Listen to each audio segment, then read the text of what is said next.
Hello there everyone, welcome back to a brand new small video. Today I am going to rapid review my favorite films. This video was actually kind of inspired by a question that was asked to me by Simsi, aka Tsai, aka General Lobby, or whatever your name is on Discord. Anyway, he asked me what are your favorite films and, tell them. I said, well, you know what, I have 4 favorite films, but the thing is, I needed to give 3. But that was quite difficult for me because I was like, well, if I watch tons, I would watch tons of films, obviously. But the thing is, why are these films my favorite films? And I was actually in a conversation with someone the other day. They asked, why is Star Wars your favorite film?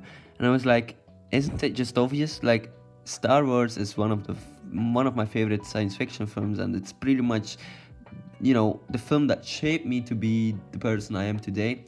But you're probably wondering why, as for example, the same person asked me the other day.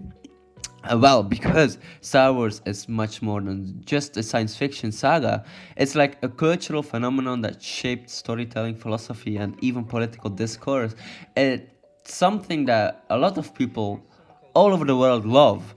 But to be honest, I don't really like to talk about it because, as I become older, I'm like, okay, well, if you have your opinions matter to yourself, I guess. But if you want to break down like a film or a series or whatever or a song, like I don't really like. I just that's what I'm doing now. Today, I'm sharing my opinion, but I think it's very important to hear other people's opinions to form your own opinion, right? If that makes sense. I'm getting philosophical here, but anyway, Star Wars at its core is a space opera created by George Lucas. Very interesting, right? First released in 1977, it follows a battle between good and evil and the balance between, embodied by the Jedi and the Sith, and explores themes of destiny, heroism, and redemption.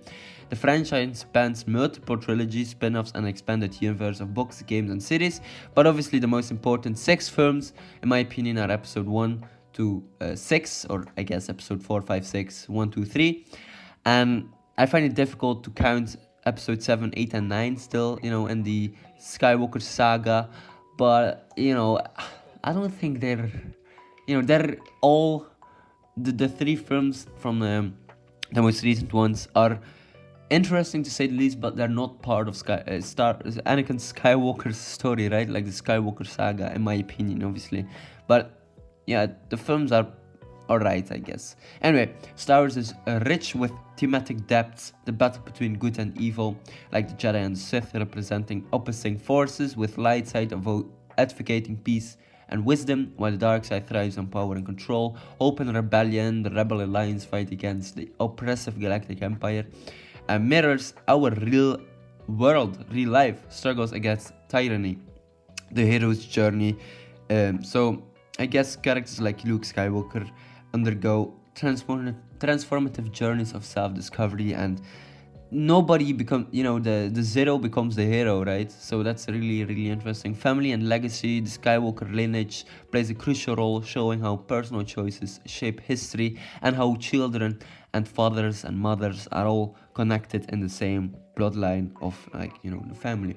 So balance and redemption, Anakin Skywalker's fall and eventual redemption highlight the complexity of morality, a criticism towards society with, history and stuff like that. Totalitarianism and fascism, the Galactic Empire is frequently compared to the Nazi Germany with authoritarian rule and military dominance.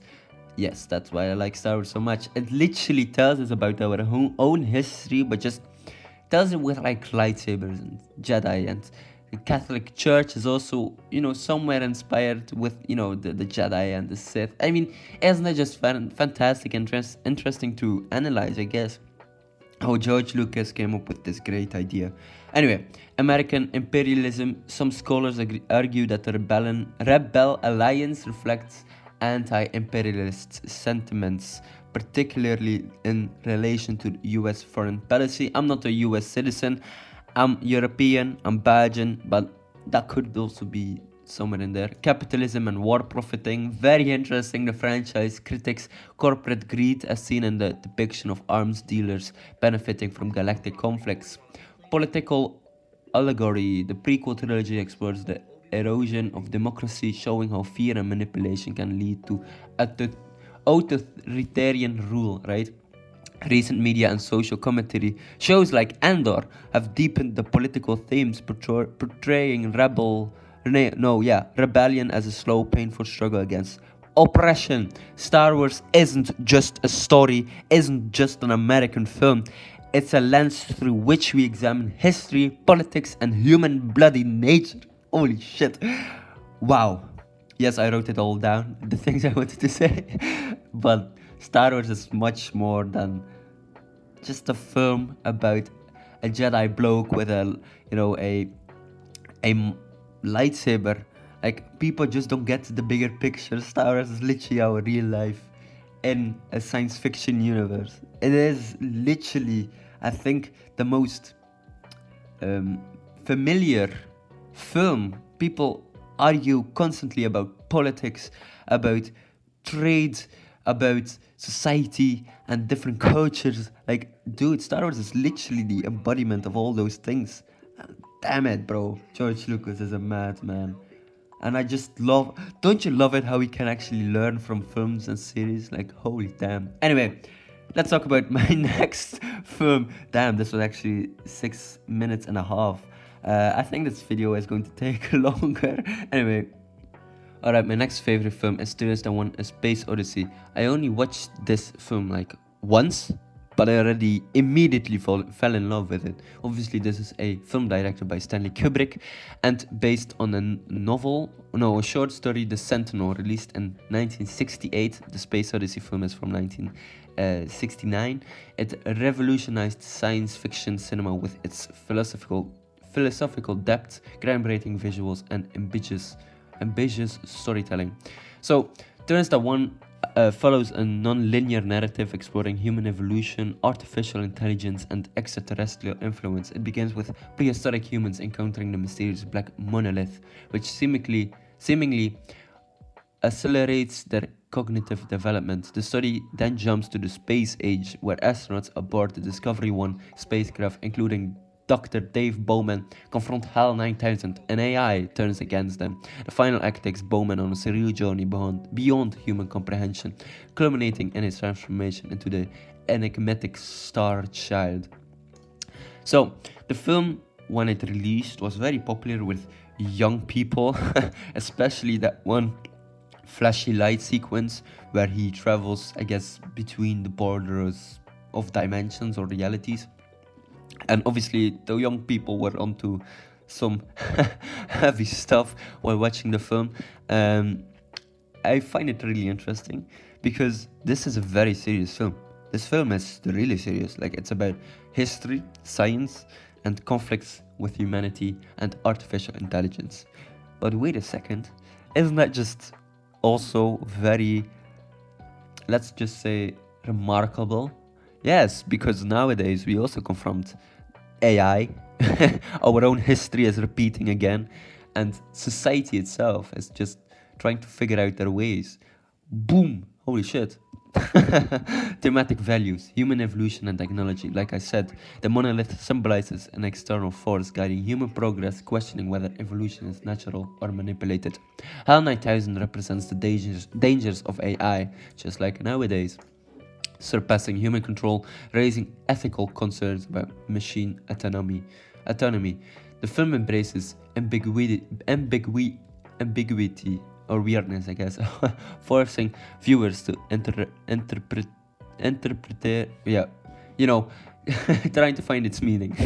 Damn, that's a difficult word. Anyway, much like humanity's search for purpose in the universe, Bowman's transformation into the Star Child suggests a new stage of human existence, reinforcing themes of transcendence, criticism towards society and history, Cold War and space race, obviously the US against the Soviets, the tension between them, and the technological supremacy and space exploration, human dependence on technology, HAL's rebellion warned against blind trust in artificial intelligence a concern that remains relevant today. Anyway, consumerism and sterile modernity. Yeah, the film's depiction of space travel as mundane and corporate-driven critics the commercialization. I can't talk English now. Anyway, it's critics. It gives criticism towards like the capitalism of space. Yeah, just like Star Wars, I guess. The scientific advancements, the film questions whether technological progress truly benefits humanity or merely accelerates speed. Bro, why the hell am I using such fancy words now? Anyway, it benefits humanity or existential dilemmas. Kubrick intentionally left the film open to interpretation, making it one of the most debated works in cinematic history. And holy damn, I don't really need to explain more because the film is an absolute bloody masterpiece and one of my biggest inspirations. Okay, normally the third favorite film is a tie, but now I'm tending to lean more into Blue Velvet because I'm watching Twin Peaks right now and I really love the way David Lynch interprets his worlds. And Blue Velvet is a film from 1986 directed by David Lynch. Like I said, it's a neo-noir physiological thriller that explores the dark underbelly of suburban America. It follows Jeffrey Beaumont, a young man who discovers a severe ear, leading him into a world of crime, corruption, and twisted desires. The film juxtaposes idyllic small-town life with disturbing violence, creating a surreal and unsettling atmosphere. Duality of innocence and corruption, voyeurism and obsession, power and control, and symbolism of colors and music are very important in the film.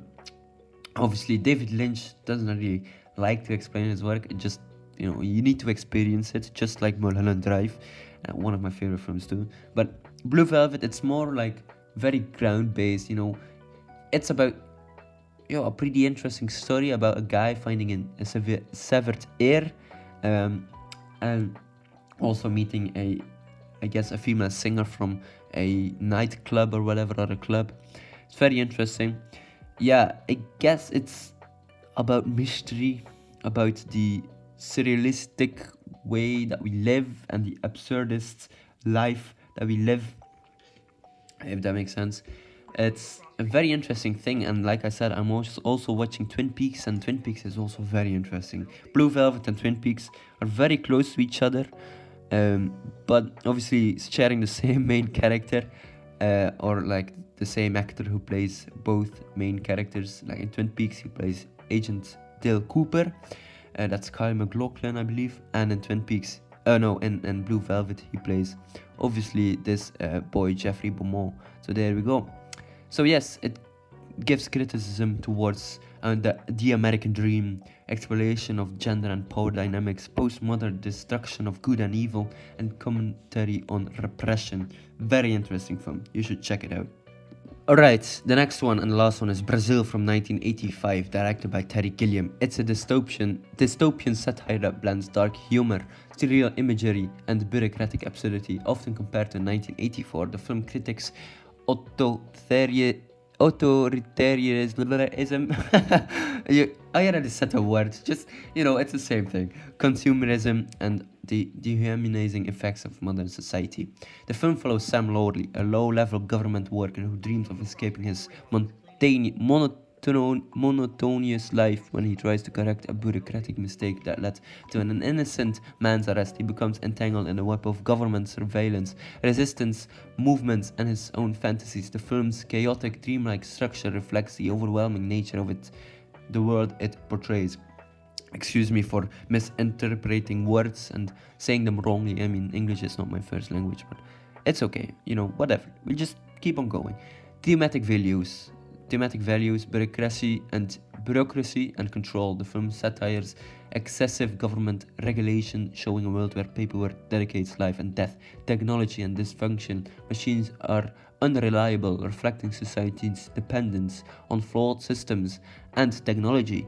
Dreams versus reality. Sam's fantasies contrast with bleak reality, questioning the role of escapism. Individual versus versus system, the film explores the struggle of personal freedom against oppressive institutions, criticism towards society and history, totalitarianism and surveillance. The film critiques government overreach, drawing parallels to real-world authoritarian regimes. Consumerism and corporate influence. The society in Brazil obsessed with superficial luxury, mirroring capitalistic excess. Political corruption. The government is incompetent and ruthless, reflecting concerns about unchecked power. Media manipulation. Propaganda shapes public perception, highlighting the dangers of misinformation. Gilliam's film remains relevant, offering a darkly comedic yet chilling vision of a world consumed by bureaucracy and control. So there we go. These are my 4 favorite films. I'm not going to try to edit this video a lot because the essential thing is me talking, my honest opinions and my honest reflections of these 4 films. And yes, if somebody asks for your favorite film, just tell them your favorite film. Don't be shy about it. Like, before I had these 4 favorite films, my favorite film was I guess not really a big success at the domestic box office. That was like a few years ago, obviously. That was Ready Player One. Still is one of my favorite films because it's literally my head constantly reminding me, oh damn, yes, I love pop culture so much. But now that I get older, I like the more calm and the more abstract things. And I can't obviously forget Ready Player One or like Back to the Future or any other films that really inspire me, you know, to think outside the box, right? Like these 4 films, they're very absurdist, right? They're very, how would I describe it? It's almost like philosophical in a way. You need to think about these films on a deeper level. Like all these films have like multiple layers of meaning. It's really interesting, and that's why I love these films. They're all American films, but still, even if they're American, like your favorite film could be a British film or like a Bollywood film. I don't really care. Just tell me about, you know, just tell the world about your favorite things. Like that's why I'm making videos. I'm not making this for you guys. I'm making them for myself and sharing my own opinions on things. It's like, you know, I tend to think that, you know, sometimes life is just absurd and like life has no meaning. That's pretty much it. No, just kidding. I mean, you know, just tell the world about your favorite things and people will come and listen to you, and that's why I'm here. You know, I do the same thing, and you know, people tell me, why do you do YouTube? Why do you watch so many films? Because I want to learn from the world and see other people's opinions. And that's where I'll leave the video off. Ladies and gentlemen, hopefully you enjoyed this video. Don't forget to like and subscribe, and I will check you later. Goodbye everyone.